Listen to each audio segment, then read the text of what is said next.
প্রতি বছর লাখো মানুষ মারা যায় শুধুমাত্র সময়মতো রক্তের অভাবে। যদি বিজ্ঞান আমাদের দেয় এক ব্যাগ কৃত্রিম রক্ত, তাহলে এক ফোঁটা রক্তের অভাবে হারিয়ে যায় একটি প্রাণ। প্রতি বছর লাখো মায়ের চোখের জল মিশে যায় মাটির সাথে। কল্পনা করুন, আপনার শিশুটির হাত হঠাৎ ঠান্ডা হয়ে গেল, ডাক্তার বললেন ও নেগেটিভ রক্ত নেই। কিন্তু এই মুহূর্তে যদি বিজ্ঞান এনে দেয় এক ব্যাগ কৃত্রিম রক্ত, যে রক্তে গ্রুপ নেই, নেই কোনো অপেক্ষা, শুধু বাঁচার একটি শব্দ, আর্টিফিশিয়াল ব্লাড। আজকের ভিডিওতে জানব কিভাবে এই অবিশ্বাস্য আবিষ্কার বদলে দিতে পারে মানুষের ইতিহাস। বাংলাদেশের একটি প্রত্যন্ত গ্রাম, রাত 2টা। ডাক্তার সাহেবের ফোনে কেঁপে উঠল এক বাবার গলার স্বর। স্যার, আমার মেয়ের জন্য রক্ত আজকেই লাগবে।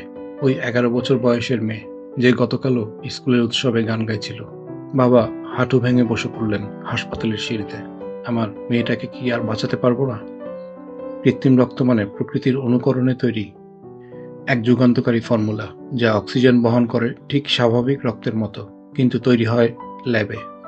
1860 সালে মার্কিন চিকিৎসক ডাক্তার জন বেনেট গরুর দুধকে রক্তের বিকল্প হিসেবে ব্যবহার করার চেষ্টা করলেন। অবাক হচ্ছেন? হ্যাঁ, প্রথম দিকে বিজ্ঞানীরা দুধ, স্যালাইন দিয়েও রক্তক্ষরণ কমাতে চেয়েছিলেন। এর ফলাফল হয় খুবই ভয়ানক। কিন্তু এই ব্যর্থতার প্রমাণ করল অক্সিজেন বহনকারী একটি বিশেষ উপাদান ছাড়া রক্তের বিকল্প প্রায় অসম্ভব।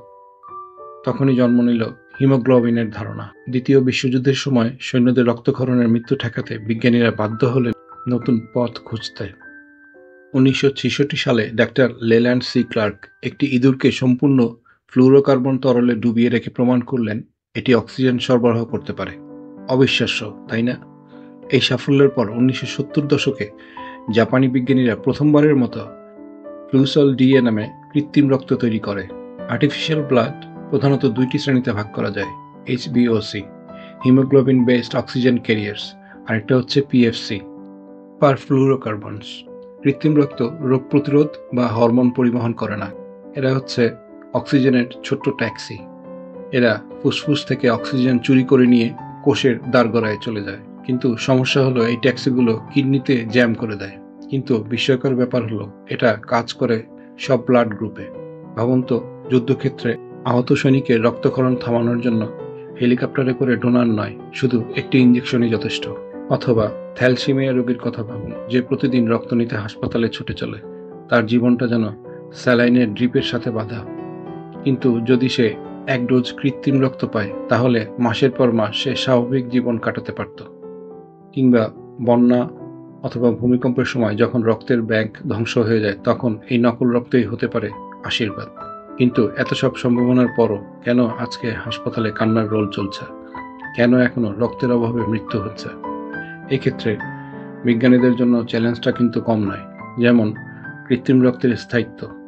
প্রকৃতির রক্ত 42 দিন টিকে থাকে, কিন্তু ল্যাবের তৈরি রক্ত মাত্র কয়েক ঘন্টা কাজ করে।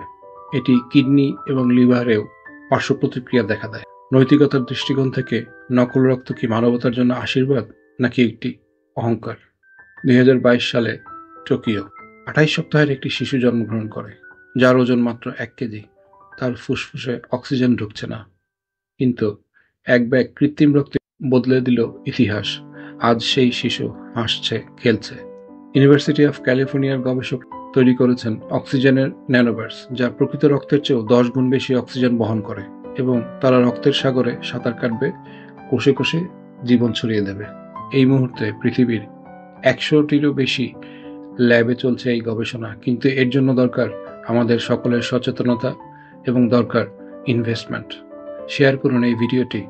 যে নার্স, ডাক্তার, নীতি নির্ধারকরা দেখছেন, তাদের জানতেই হবে কৃত্রিম রক্ত শুধু সায়েন্স ফিকশন নয়, এটা আমাদের আগামী প্রজন্মের বাঁচার উপায়। সেদিন আর দূরে নয়, যেদিন হাসপাতালে রক্তের অভাবে কান্না থেমে যাবে, সেদিন মুছে যাবে বাবা মায়ের চোখের জল।